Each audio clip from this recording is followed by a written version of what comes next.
प्यारे बच्चों, हम पद परिचय पढ़ रहे हैं।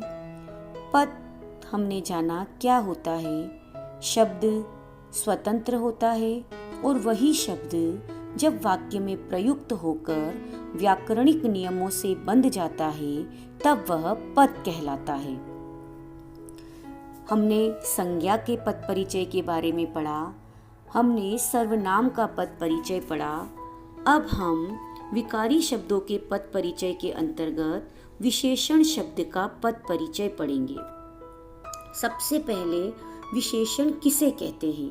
संज्ञा या सर्वनाम की विशेषता बताने वाले शब्द को विशेषण कहते हैं। जैसे अच्छा लड़का, 3 पुस्तकें, नई कलम इत्यादि। इनमें अच्छा, 3 और नई शब्द विशेषण हैं जो विशेष्य की विशेषता बतलाते हैं। विशेष्य जिन शब्दों की विशेषता बताई जाए वे विशेष्य कहलाते हैं। यहाँ पर लड़का, पुस्तकें और कलम शब्द विशेष्य है।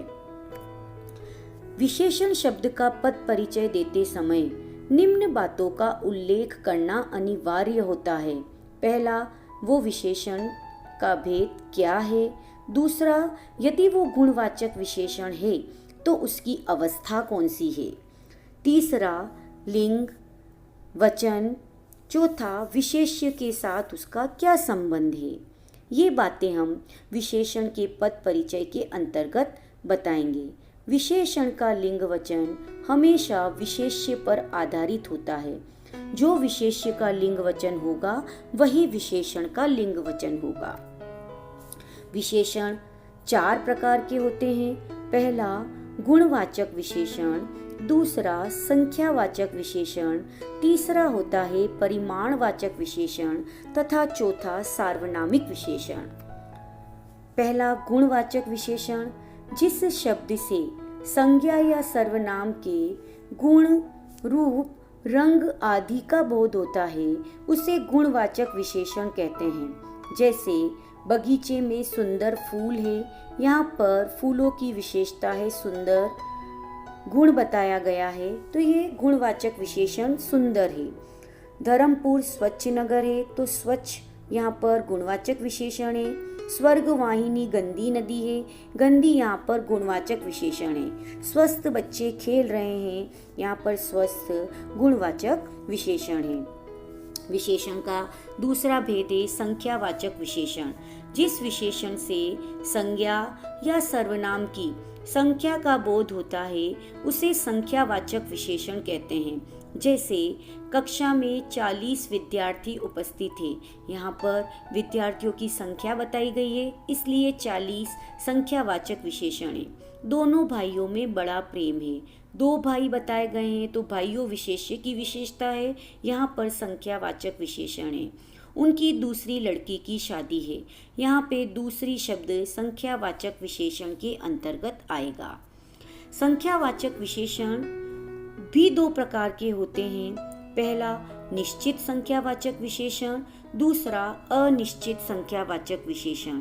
निश्चित संख्यावाचक विशेषण जिसमें कोई निश्चित संख्या दी गई हो, जैसे 1, 5, 7, 12, तीसरा आदि, और जहाँ पर वस्तुओं को गिना तो जा सके परंतु उनकी कोई निश्चित संख्या ना दी गई हो, वहाँ पर अनिश्चित संख्यावाचक विशेषण होता है। जैसे कई, अनेक, सब, बहुत आदि शब्द अनिश्चित संख्यावाचक विशेषण के अंतर्गत आते हैं।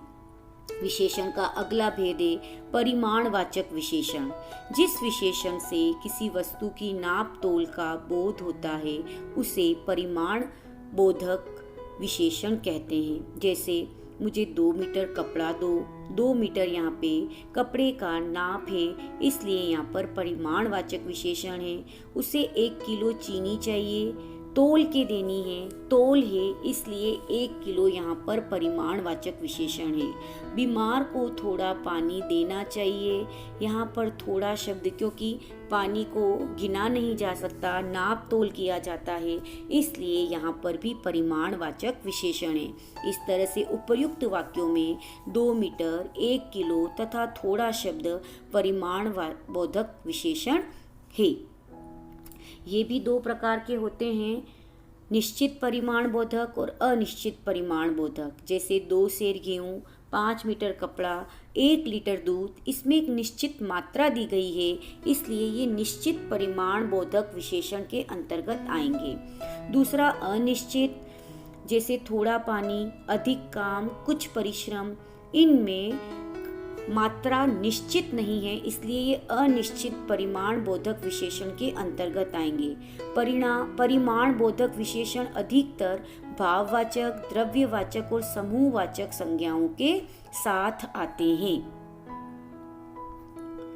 चौथा है सार्वनामिक विशेषण। जैसे नाम से ही पता चल रहा है कि सर्वनाम, जो सर्वनाम संज्ञा शब्द से पहले आए, अर्थात जो सर्वनाम किसी संज्ञा की ओर संकेत करे तथा वह विशेषण शब्द की तरह संज्ञा की विशेषता बताए, उसे सार्वनामिक विशेषण कहते हैं। जैसे वह आदमी व्यवहार कुशल है, आदमी शब्द संज्ञा है और वह सर्वनाम उसी व्यक्ति की ओर, उसी आदमी की ओर संकेत कर रहा है तथा यह आदमी से जस्ट पहले लिखा हुआ आया है, इसलिए वह शब्द यहाँ पर सर्वनाम न होकर सार्वनामिक विशेषण कहलाएगा।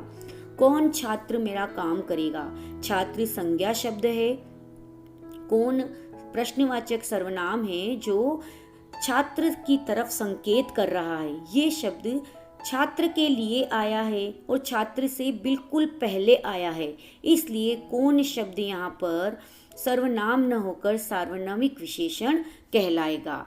तो दोनों ही वाक्यों में वह और कौन दोनों सर्वनाम है, परंतु संज्ञा से पहले आए हैं और जिसके पहले आए हैं उसी संज्ञा की ओर संकेत कर रहे हैं, इसलिए इन्हें सार्वनामिक विशेषण कहा जाएगा। अब हम विभिन्न उदाहरणों के माध्यम से विशेषण का पद परिचय समझेंगे। वह 2 लीटर दूध लेकर आया। 2 लीटर यहाँ पर विशेषण शब्द है, ये मात्रा निश्चित है, निश्चित परिमाणवाचक विशेषण है। जैसा मैंने पहले बताया कि विशेषण का लिंग वचन विशेष्य पर आधारित होता है, जो विशेष्य का लिंग वचन होगा वही विशेषण का लिंग वचन होगा। तो दूध पुल्लिंग है तथा दूध को हमेशा एक वचन के अंतर्गत गिना जाता है, इसलिए यहाँ पर एक वचन लिखा जाएगा। और दूध विशेष्य की विशेषता। अगला उदाहरण है, यह लड़का साहित्यिक पुस्तक के पढ़ता है। यह, जैसा मैंने आपको बताया, सार्वनामिक विशेषण, सर्वनाम शब्द जो किसी संज्ञा की तरफ संकेत करे सार्वनामिक विशेषण कहलाता है। यह सर्वनाम लड़के की तरफ संकेत कर रहा है, इसलिए सार्वनामिक विशेषण है, एक वचन है, पुल्लिंग है तथा लड़का विशेष्य की विशेषता है। साहित्यिक शब्द, 2 विशेषण आए हैं इस वाक्य में। साहित्यिक गुणवाचक विशेषण है और जैसा मैंने बताया गुणवाचक विशेषण यदि आता है तो उसकी अवस्था भी हमें बतानी, उसका उल्लेख भी हमें करना पड़ेगा। तो गुणवाचक विशेषण मूल अवस्था है।